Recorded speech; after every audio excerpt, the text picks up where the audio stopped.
Assalamualaikum warahmatullahi wabarakatuh. Bayangkan kamu duduk sendiri dalam kamar yang gelap. Tiba-tiba lampu berkedip lalu mati. Kamu merasa ada yang mengawasi, tapi tak terlihat. Tenang, bisa jadi bukan hantu, tapi mereka adalah jin. Makhluk nyata, tak kasat mata, namun disebut puluhan kali dalam Al-Quran. Mereka hidup, bernafas, berpikir, dan bahkan beragama. Lalu, siapa sebenarnya mereka? Jin diciptakan dari api panas. Tak seperti manusia yang diciptakan dari tanah, jin berasal dari api yang sangat panas dan tak terlihat. Allah Subhanahu wa Ta'ala berfirman dalam Quran Surat Al-Hijr ayat 27, Al-janna khalaqnahu min qablu min naris samum. Dan kami telah menciptakan jin sebelum Adam dari api yang sangat panas. Dalam Quran Surat Ar-Rahman ayat 15, Allah juga berfirman, Wa khalaqal janna min marijim min nar. Dan dia menciptakan jin dari nyala api. Inilah sebab mereka tak terlihat, tapi tetap nyata. Mereka punya tubuh, tapi dalam dimensi yang berbeda. Jin punya akal, kehendak, dan agama. Mereka berpikir seperti manusia. Mereka diberi pilihan untuk beriman atau kafir. Ada jin muslim, ada pula jin kafir, syirik, atau penyembah api. Allah Subhanahu wa Ta'ala berfirman dalam Quran Surat Al-Jin ayat 14, Wa anna minnal muslimuna wa minnal qasitun. Dan sesungguhnya di antara kami ada yang berserah diri kepada Allah, dan ada pula yang menyimpang. Maka jangan heran kalau ada jin yang juga sholat dan mengaji. Mereka melihat kita tidak melihat mereka. Allah Subhanahu wa Ta'ala berfirman dalam Quran Surat Al-A'raf ayat 27, Innahu yarakum huwa wa qabiluhu min haitsu la tarawnahum. Sesungguhnya ia setan dan kaumnya melihat kalian dari tempat yang kalian tidak bisa melihat mereka. Itulah mengapa jin bisa mengawasi manusia, bahkan ikut tinggal di rumah-rumah yang kosong dari zikir.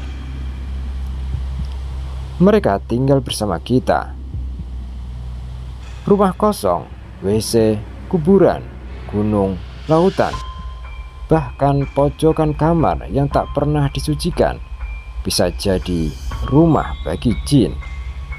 Rasulullah SAW pernah bersabda, sesungguhnya tempat buang air itu dihuni oleh jin dan setan. Maka bila salah seorang dari kalian masuk, maka ucapkanlah, Allahumma inni a'udzubika minal khubuthi wal khaba'ith. Ya Allah, aku berlindung kepadamu dari jin laki-laki dan jin perempuan. Hadis riwayat Bukhari dan Muslim. Bahkan jin bisa ikut makan, tidur, dan hidup di rumah manusia kalau tidak ada adab dan zikir. Makanan jin adalah dari tulang hingga sampah.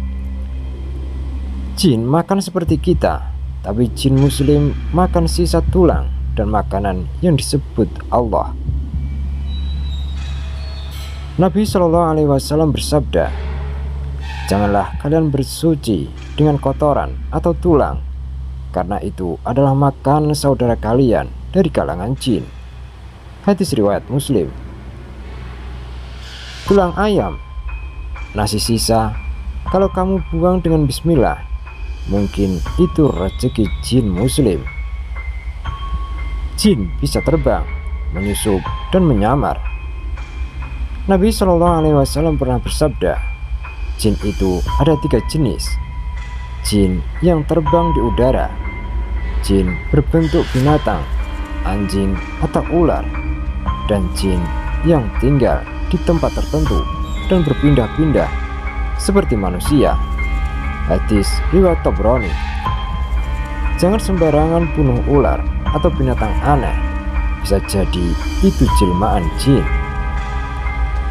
Jin bisa masuk ke dalam tubuh manusia. Nabi Shallallahu Alaihi Wasallam bersabda, sesungguhnya setan itu mengalir dalam tubuh manusia sebagaimana darah mengalir. Hadis riwayat Bukhari dan Muslim. Mereka bisa menyebabkan gangguan seperti kerasukan, bisikan jahat, mimpi buruk, atau penyakit non-medis. Jin Ifrit bisa memindahkan singgasana dalam sekejap. Allah Subhanahu wa taala berfirman dalam Quran surat An-Naml ayat 39. Qala ifritu minal jinni ana atika bihi qabla an taquma min maqamik. Berkata Ifrit dari golongan jin, aku akan membawakan singgasananya, yakni Ratu Saba, sebelum engkau berdiri dari tempat dudukmu. Quran surat An-Naml ayat 39. Bukti bahwa jin punya kekuatan luar biasa, tapi masih lemah dibanding ilmu dan keimanan. Jin dan sihir adalah kerjasama terlarang. Allah Subhanahu wa taala berfirman dalam Quran surat Al-Baqarah ayat 102. Walakinasy syayatsina kafaru yu'allimuna an-nasa as-sihr. Tetapi setan-setanlah yang kafir, mereka mengajarkan manusia sihir. Santet, pelet, susuk, semua itu melibatkan jin kafir. Hukum memanggil jin adalah haram atau syirik. Jin akan dihisab di akhirat. Allah Subhanahu wa taala berfirman, walaqad dzara'na li jahannama katsiran minal jinni wal ins. Dan sesungguhnya kami telah menciptakan banyak dari jin dan manusia untuk masuk neraka jahanam. Quran surat Al-A'raf ayat 179. Jin itu juga sholat, puasa, berdakwah, dan berdosa. Mereka juga akan diadili. Cara melindungi diri dari gangguan jin. Pertama, baca ayat kursi, Quran surat Al-Baqarah ayat 255 setiap malam. Baca surat Al-Baqarah di rumah. Rumah itu tidak akan dimasuki jin. Ucapkan bismillah sebelum makan, minum, dan masuk rumah. Baca zikir pagi dan sore. A'udzu bikalimatillahi tammah min syarri ma khalaq. Aku berlindung dengan kalimat Allah yang sempurna dari kejahatan makhluknya. Semakin kamu taat dan berzikir, jin semakin tak berani mendekat. Jin juga dengar ceramah Nabi Muhammad Sallallahu Alaihi Wasallam. Allah Subhanahu wa taala berfirman dalam Quran surat Al-Ahqaf ayat 29. Wa id sarafna ilaika nafaram minal jinni yastami'una al-Qur'an. Dan ingatlah ketika kami hadapkan serombongan jin kepadamu yang mendengarkan Al-Quran. Bahkan mereka bisa menangis, tunduk, dan masuk Islam. Jin itu nyata, tapi jangan ditakuti. Jin bukan dongeng, mereka nyata, hidup di antara kita, dan punya aturan dari Allah. Tapi kita tidak perlu takut, takutlah hanya kepada Allah.